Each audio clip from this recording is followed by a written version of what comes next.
to come forward and make his remarks, and thereafter invite His Excellency the President to speak to us. Makofi tafadhali.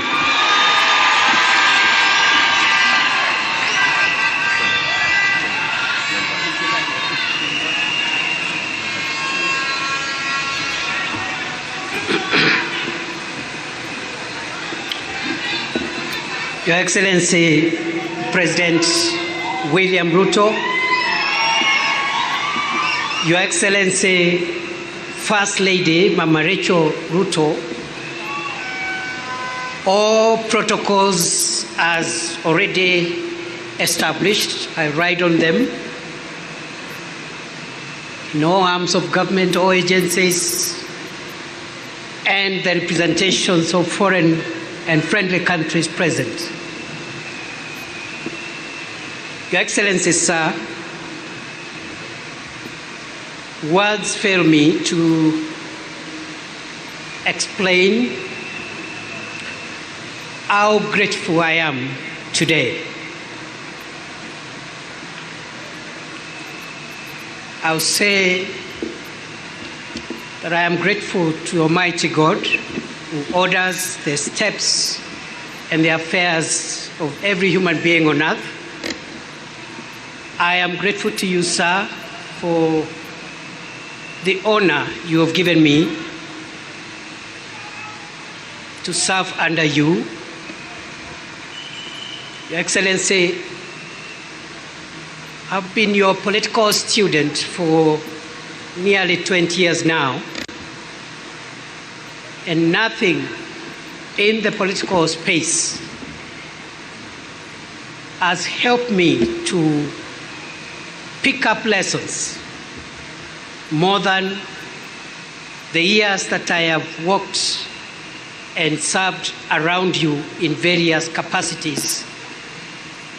Therefore, Your Excellency, I'm grateful for the honor which you have given me.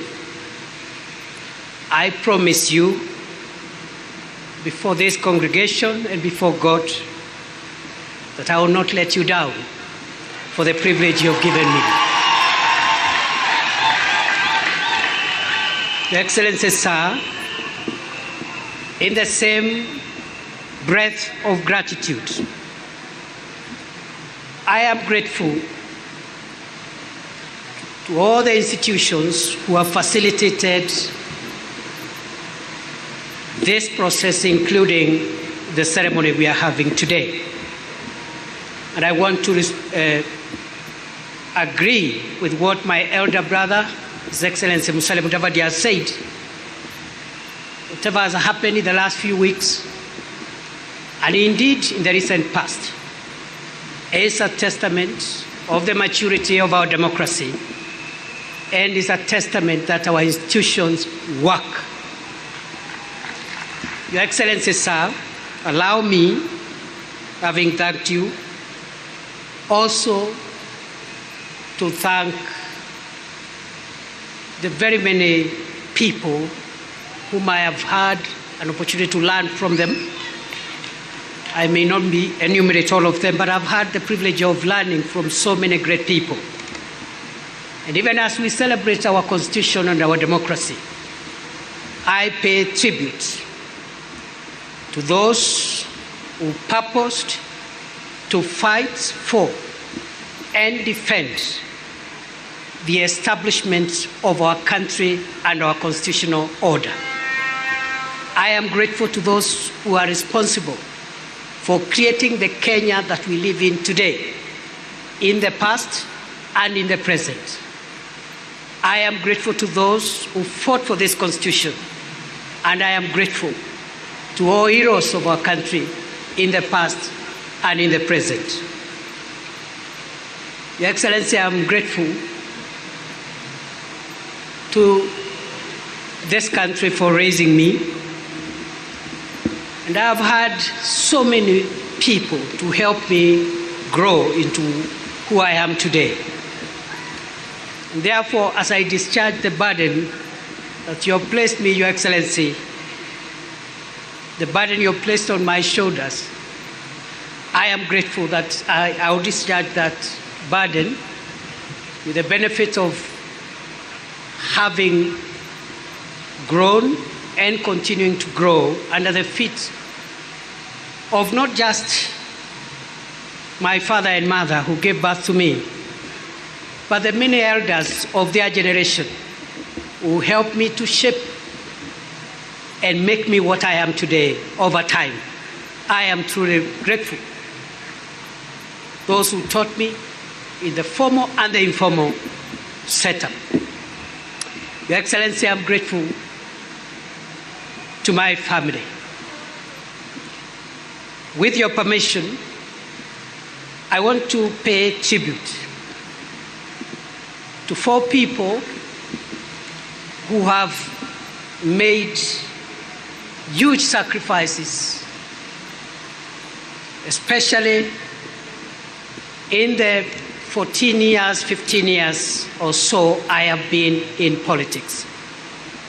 Before then, I had spent a decade in academia, and of course I'm also grateful to the professors and the colleagues with whom we worked with. But allow me, Your Excellency, today, on a moment like this one, to thank my wonderful wife, Joyce Kithure, a woman who has sacrificed, a professional in her own right, but who has sacrificed to raise our 3 children, Imani, Neema, and Mwende. Many days and nights of my absence as I served the country in different roles. I am very grateful to my wife and the children for being the foundation and providing the support that I have always required as I navigate this difficult space of public service. Having finished with gratitude, Your Excellency, I'll say 2 things before I invite you. The first is to affirm that throughout my journey, culminating with this moment, I have come to believe that Kenya is the country of possibility. A person such as I to stand here today and take oath of the office of the Deputy President, it can only happen in Kenya. Your Excellency, I was born 52 years ago in one of the remotest parts of Kenya. But because Kenya is the land and the homeland of possibilities, today I, perhaps the most unlikely person, is standing here today because Kenya has made it possible for anybody to become anything in this country. I don't take it for granted. And therefore, Your Excellency, as you lead us into the transformation of our country in the years ahead, I want to commit to support and assist you, together with the other colleagues in government, to realize a Kenya that has even greater opportunities, a more inclusive Kenya, a more democratic Kenya, and a more transformed Kenya. Your Excellency, I'm grateful because of the opportunity that Kenya provides for anyone to aspire to be anything. And therefore, there is no reason going forward why any person from anywhere, from whatever community, creed, religion, should not aspire to become anything in our country, because I am a testament that Kenya is the homeland of possibilities. Finally, Your Excellency, I have reflected on the words of the oath of office I have taken, both the oath of allegiance and also the oath for due execution of the functions of the office of the Deputy President. And in that regard, I want to commit to you, as I end my remarks, I want to commit to you before this congregation and before the Almighty God, who is acknowledged in the Constitution, that I will serve under you and provide you with the assistance and support you require to take this country to the next level. I commit I will be loyal and faithful. I will be loyal and faithful. I will try the best of my ability to work hard together with the other colleagues to lighten the burden that you carry on your shoulder. I think for me, today is, if I may say so, a day when I have received the highest honor yet of my life. And I don't take that for granted. I want to pray that God will give me wisdom to do what I must. And to the colleagues whom we have worked with and will continue to work with, I want to say that I'll provide continuity so that we can be able to all work together and deliver for this country.